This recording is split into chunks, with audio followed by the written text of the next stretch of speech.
Lesson 175. You will become what you create.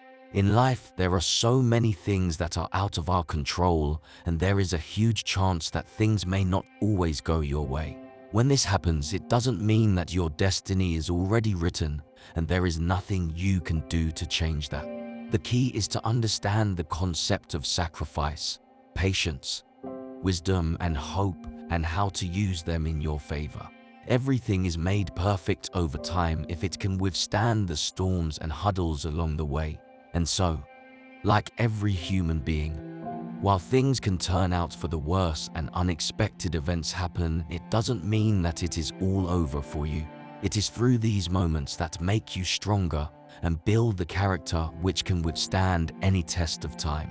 There is nothing too hard that God cannot handle it for you, nor there is no test too big that God won't provide you with the door out. Who shall separate us from the love of Christ? Shall trouble or hardship or persecution or famine or nakedness or danger or sword? No.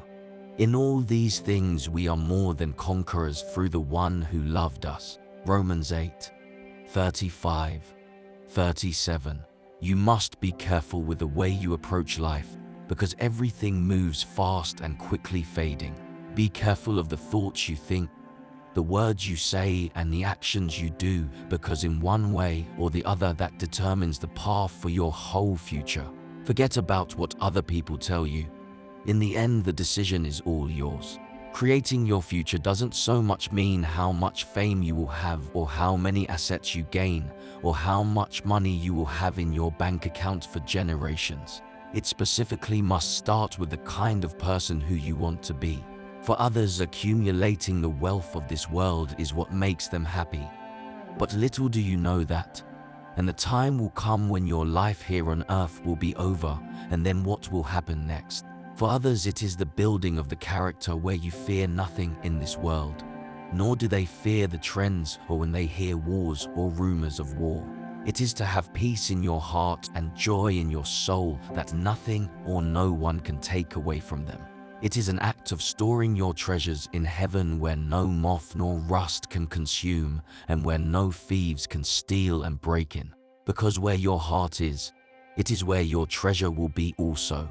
It is hard to ignore the presence of God when you do not know the beginning, and neither you do not what the end will be, because it is impossible that everything comes out of nothing. You can try to make all kinds of facts and theories about how the world came to be, but is it what you really believe? Would you believe in man rather than God? God himself warned us that a human heart is so deceiving, who can know it? There are all kinds of intentions in the human mind. Who can understand it?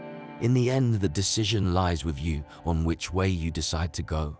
But to those who believe in God, knows exactly where they come from and where they are going, because God himself says, I am the Alpha and Omega, beginning and the end, from everlasting to everlasting. The theory is simple, and it comes from the word of God written in the book of Psalm 115:8. Those who make idols are just like them, as are all who trust in them. You make an idol that neither speaks nor listens, and still trust that one day it will work. But in the end, you become the same idol you follow. You keep ignoring the truth about the word of God, not because you don't believe in it, but is because you deliberately turn a deaf ear and follow what makes you comfortable. The truth can hurt and be uncomfortable, but it is the reality. Remember, in the end, the same way you ignore God, God will ignore you too.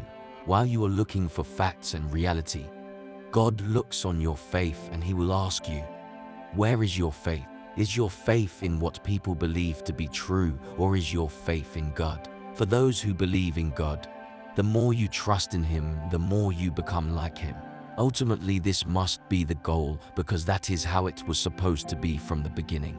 For we are all made in God's likeness, and the way we prove that over time is when we keep our focus on his word and walk in his commands. For it will no longer you who lives, but Christ that lives in you.